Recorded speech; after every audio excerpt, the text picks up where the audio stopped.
Hello and welcome back to my channel talk story with Rimpa. আশা করছি আপনারা সবাই ভালো আছেন, সুস্থ আছেন, আমরাও খুব ভালো আছি।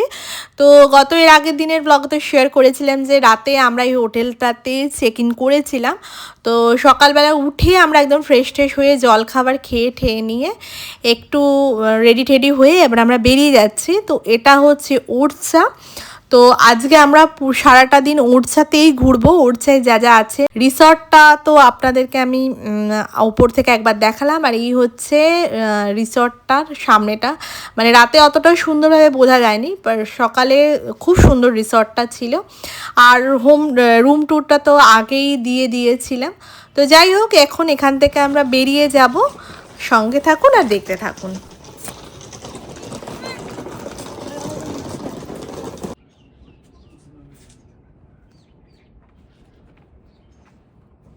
तो हमारे बेटू को धीरे में देना, बच्चा है छोटा महाराज। माथा करो उनका, माथा करो धीरे में बिल्कुल। अरे तुम नहीं डरो, बिल्कुल नहीं बचल रखा। भैया एक साइड दीजिए थोड़ा। हो जाओ, इधर हो जाओ। दीदी फोटो ले लेंगे आपकी। दो आशीर्वाद आप ले लो दीदी, फोटो इधर। अरे वाह, हमारी बहन को दो आगे चल के महाराज। नहीं जय हो।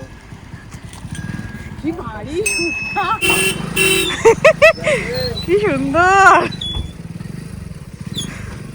ये बहुत गुस्से वाला है। हाथ बुलिए दाओ, इधर हाथ, हाथ दो भैया को, छोटे को हाथ दो ना, हाथ। जय हो।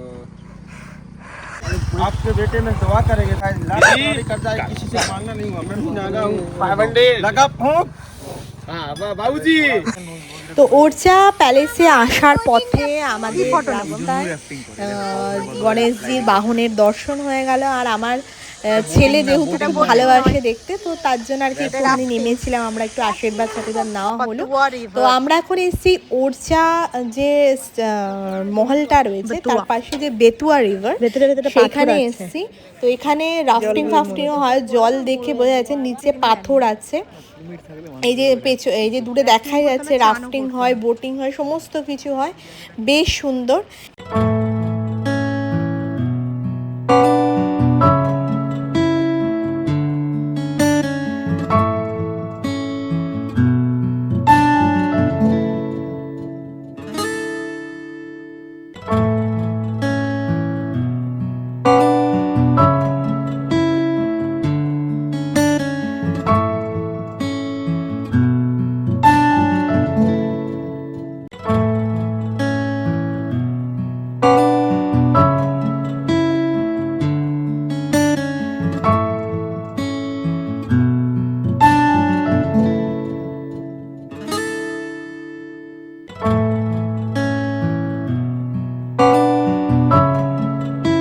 তো আমরা এখন বেতুয়া নদীর সাইডটা ঘুরে নিয়ে দূর থেকে যেটা দেখা যাচ্ছিল সেখানেই যাচ্ছি। এটা অ্যাকচুয়ালি হচ্ছে ওরচা রাজাদের স্মারক স্তম্ভ বা ছাত্রিয়া বলা হয়। এটা ওরচার রাজারা বিভিন্ন সময় বিভিন্ন রাজার উদ্দেশ্যে, মানে স্মৃতিসৌধ হিসেবে এগুলোকে বানানো হয়েছিল। মেনলি এখানে হচ্ছে এটা 1600 থেকে 1800 শতাব্দীর মধ্যেকার টাইমে বানানো হয়েছিল। এই স্মৃতিসৌধের যে ছাত্রিয়াগুলো, মানে রাজাদের যেহেতু উদ্দেশ্য, এটা মেনলি রাজপুত এবং মুঘল স্থাপত্যের নিদর্শন পাওয়া যায়, এবং যার মধ্যে রাজা বীর সিং দেবের ছাত্রিয়াটা একটা অন্যতম ছিল। তো আমরা তার মধ্যে আর কি ভেতরে ঢুকে একটু দেখছিলাম। ম্যাক্সিমাম ভেতরের মানে যে পটচিত্রগুলো ছিল সেগুলো নষ্ট হয়ে গেছে এত বছর আগেকার। ঘুরে দেখে নিয়ে এবার আমরা চারিপাশটা একটু ঘুরে দেখছিলাম। ভীষণ সুন্দর ছিল জায়গাটা। তো এখানে মোটামুটি এটা দেখে নিয়ে এরপরে আমরা যাব হচ্ছে ওরচা ফোর্টের ওখানে। তো এটা এখান থেকে একটু দূর ছিল, তো ওখানেই যাব। তার আগে এখানে আরও যে জায়গাগুলো দেখলাম, এখানে একটা শিবলিঙ্গ রাখা ছিল, সুন্দর আর কি। নম করো ভালো করে, শুয়ে মাথা ঠুকিয়ে। হ্যাঁ গুড। নম করো ভালো করে, মাথা ঠেকিয়ে, যেমন করে। হ্যাঁ হয়ে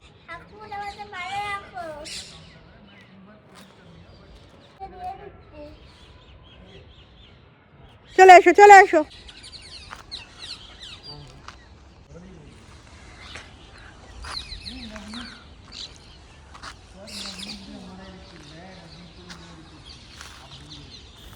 তো ওরচা ছত্রিয়ার ওখান থেকে বেরিয়ে এবার আমরা ওরচা ফোর্ট কমপ্লেক্সের এখানে চলে এসেছি। এই যে চলে এসেছি এখানটাতে, এবার আমরা ওরচা ফোর্টের ওখানে যাব। আরও ফোর্টের ওখান থেকে আরও যা যা জায়গাগুলো রয়েছে সমস্তটা দেখব এবং সমস্তটা শেয়ার করার চেষ্টা করব। আর এখানে মোটামুটি টিকিটের প্রাইসগুলো আমি দেখিয়ে দিলাম। তো চলুন এবার যাওয়া যাক, আর কি আছে সেগুলোকে আমরা এক্সপ্লোর করি। তো আমরা এখন চলে এসেছি ওরচা প্রাসাদেরই দুর্গের মধ্যেই অনেকগুলি মহল ছিল, তার মধ্যে একটা এটা হচ্ছে জাহাঙ্গীর মহল। আর এই জাহাঙ্গীর মহলটা মোটামুটি তৈরি হয়েছিল খ্রিস্টীয় সপ্তদশ শতকে হয়েছিল।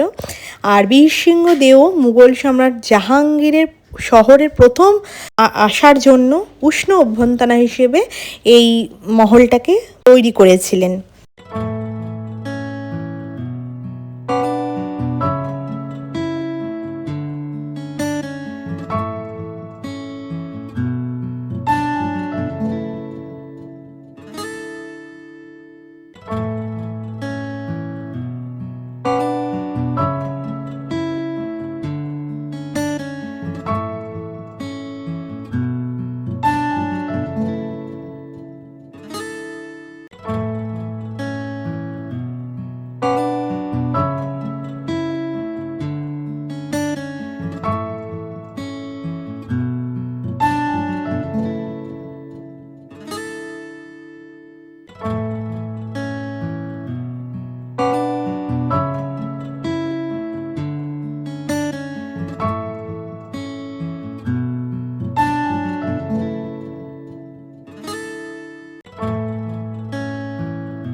তো আমরা জাহাঙ্গীর মহলটা প্রায় পুরোটাই ঘুরে দেখার পরে একদম শেষের একদম ওপরের তলায় চলে এসেছিলাম এবং দূর থেকে দেখা যাচ্ছে কিছু মানে যে নকশাগুলো ছিল সেগুলি খানিকটা অবশিষ্ট রয়েছে, বাকি তো নষ্ট হয়ে গেছে। ওখান থেকে ছাত্রী রাজাদের ওই গম্বুজগুলো দেখা যাচ্ছিলো। আর সবথেকে মজার বিষয়, আমরা যখন ওরচা ফোর্টে পৌঁছেছিলাম তখন অলরেডি ওখানে শুটিং চলছিল আর কি, হলিউডের একটা ফিল্মের শুটিং চলছিল।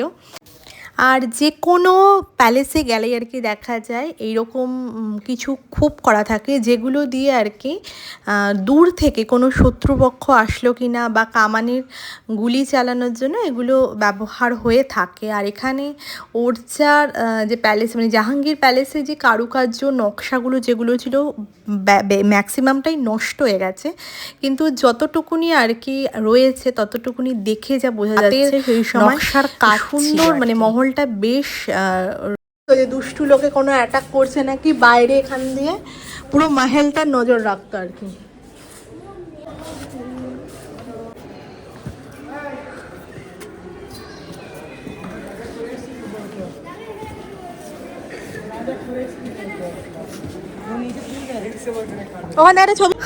জাহাঙ্গীর মহল থেকে বেরিয়ে আমরা চলে গেছিলাম হচ্ছে রাজা মহলে। আর মোটামুটি যতটুকুনি মানে অল্প সময়ের মধ্যে ঘোরা যায় ঘুরেছি, কারণ বললামই যে আগে যেখানে একটা হলিউডের সিনেমার শুটিং চলছে যার জন্য ফটো বা ভিডিওগ্রাফি করা একদমই অ্যালাউ ছিল না। আর এই হচ্ছে পুরো ওরচা মহলটার আর কি মানচিত্র। আর এখানে মহলের মধ্যে যেটা দেখলাম যে শিবলিঙ্গ রয়েছে, তার সঙ্গে হনুমানজিরও মূর্তি রয়েছে। তো যাই হোক মোটামুটি ওরচা মহলটা দেখে নিয়ে এবার আমরা চলে এসেছি রাম রাজা মন্দিরের এখানেও কোনো রকমের ভিডিওগ্রাফি বা ক্যামেরাগ্রাফি অ্যালাউ ছিল না।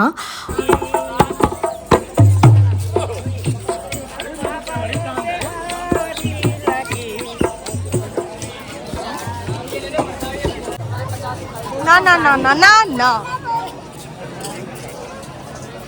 दिए तो हैं इनको, आपको दिए तो हैं, आपको दे दिया सब ले लेंगे।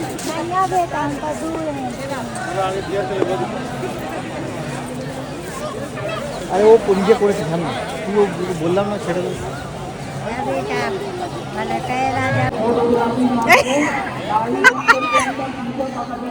দে দে আমার দে আমার দে।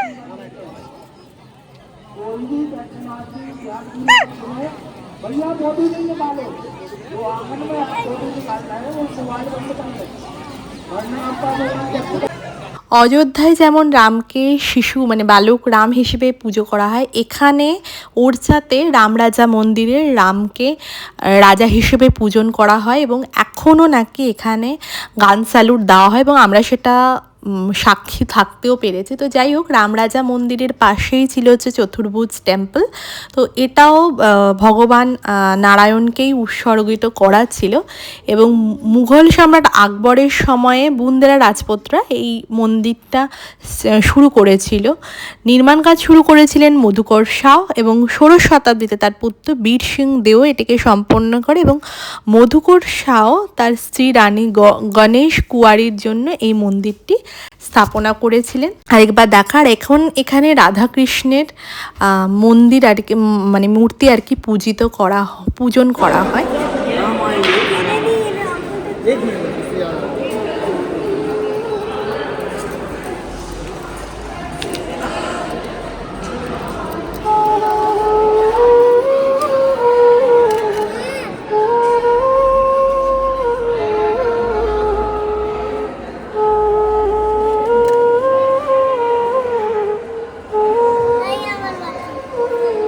अंकल है।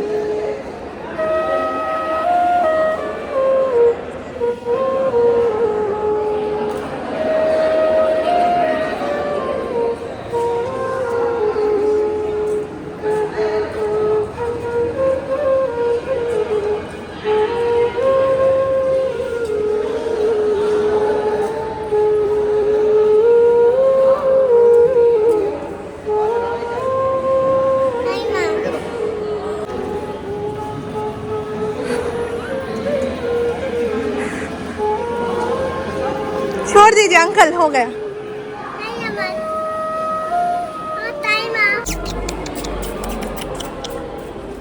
ओ क्यूटी,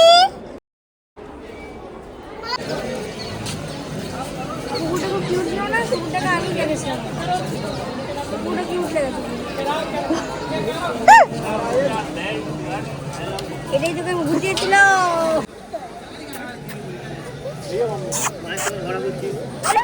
আরে আমার কি করছিস, জিজ্ঞেস করছিস তো কি করেছিস না মা বাপ বাপ বাপ কি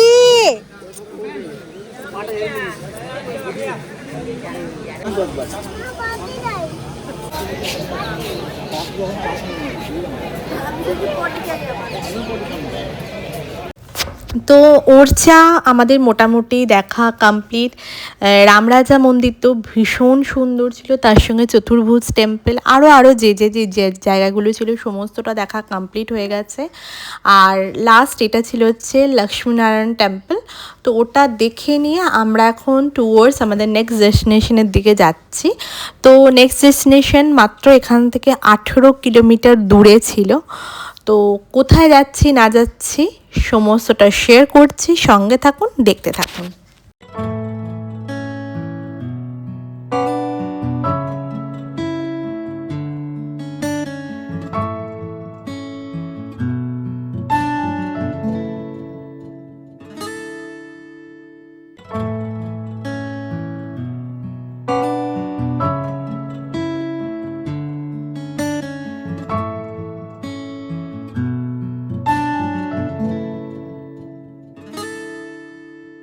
তো এই চারিদিকে রাস্তাঘাট দেখে জানি না খানিকটা বোঝা যাচ্ছে কি না। তো আমরা এখন চলে এসেছি মানে ওড়চা থেকে ঝাঁসির কাছাকাছি চলে এসেছি। তো আজকে আমরা ঝাঁসিটা দেখবো আর কি।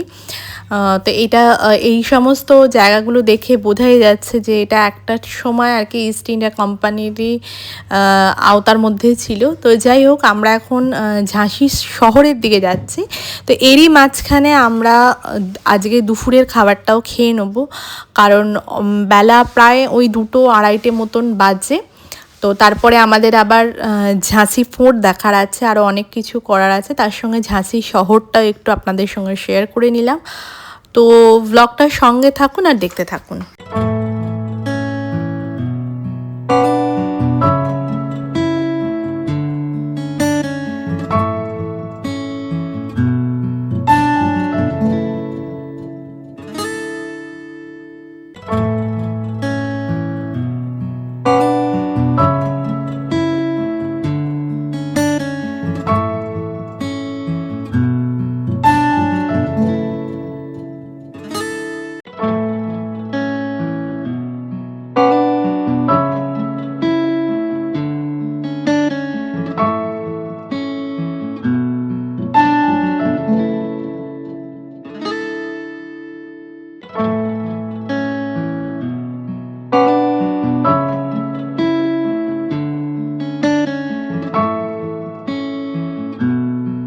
তো আজকের ব্লগটা আমি এখানেই শেষ করলাম। অলরেডি ব্লগটা অনেকটাই বড় হয়ে গেছে। যদি আজকের ব্লগটা ভালো লেগে থাকে প্লিজ লাইক শেয়ার সাবস্ক্রাইব করতে ভুলবেন না। দেখা হচ্ছে নেক্সট ব্লগে নতুন আরেকটা ভিডিওর সাথে। ততক্ষণের জন্য সবাই ভালো থাকবেন আর সুস্থ থাকবেন।